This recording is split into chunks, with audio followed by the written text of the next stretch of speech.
जंतर मंतर येथील विद्यार्थ्यांवरील लाठी हल्ल्याच्या निषेधार्थ बीडमध्ये पत्रकारांची मूक धरणे. बीड प्रतिनिधी. दिल्लीतील जंतर मंतर येथे न्याय मागण्यांसाठी शांततापूर्ण आंदोलन करणाऱ्या विद्यार्थ्यांवर झालेल्या कथित लाठी हल्ल्याच्या निषेधार्थ बीड जिल्ह्यातील प्रिंट, इलेक्ट्रॉनिक व डिजिटल माध्यमातील पत्रकारांनी बुधवार दिनांक 22 जुलै रोजी जिल्हाधिकारी कार्यालयासमोर एक दिवसीय मूक धरणे आंदोलन करून जिल्हाधिकाऱ्यांमार्फत शासनाला निवेदन सादर केले. यावेळी पत्रकारांनी विद्यार्थ्यांवरील कारवाईचा तीव्र निषेध व्यक्त करत लोकशाही व्यवस्थेत प्रत्येक नागरिकाला शांततापूर्ण मार्गाने आंदोलन करण्याचा व आपली भूमिका मांडण्याचा घटनात्मक अधिकार असल्याचे नमूद केले. विद्यार्थ्यांवर करण्यात आलेला बळाचा वापर हा लोकशाही मूल्यांना बाधा पोहोचविणारा असून त्याची निष्पक्ष चौकशी होणे आवश्यक असल्याचे निवेदनात म्हटले आहे. निवेदनाद्वारे जंतर मंतर येथील लाठी हल्ल्यास जबाबदार अधिकारी व कर्मचाऱ्यांवर तातडीने कारवाई करावी. घटनेची सखोल व निष्पक्ष चौकशी करून दोषींवर कायदेशीर कारवाई करावी. आंदोलनकर्त्या विद्यार्थ्यांच्या घटनात्मक अधिकाराचे संरक्षण करावे. त्यांच्या न्याय मागण्यांवर संवादातून सकारात्मक तोडगा काढावा.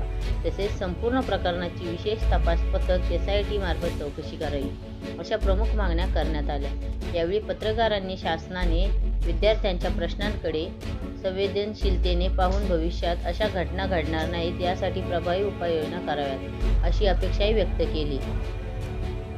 या आंदोलनात वैभव स्वामी, बालाजी जगतकर, दीपक जाधव, नितेश उपाध्ये, आयशा शेख, अनिल कचरे, पूजा निर्मळ, आकाश सावंत, महेंद्र मुदोळकर, हरिदास तावरे, महादेव सवाई, दादा धनवे, शेख इम्रोज शरीफ, अमीर हुसेन, कृष्णा शिंदे, संतोष राजपूत, गोकुळ इंगळे, गणेश शिंदे यांच्यासह बीड जिल्ह्यातील प्रिंट, इलेक्ट्रॉनिक व डिजिटल माध्यमांचे पत्रकार, संपादक, वार्ताहर आणि प्रेस फोटोग्राफर मोठ्या संख्येने उपस्थित होते.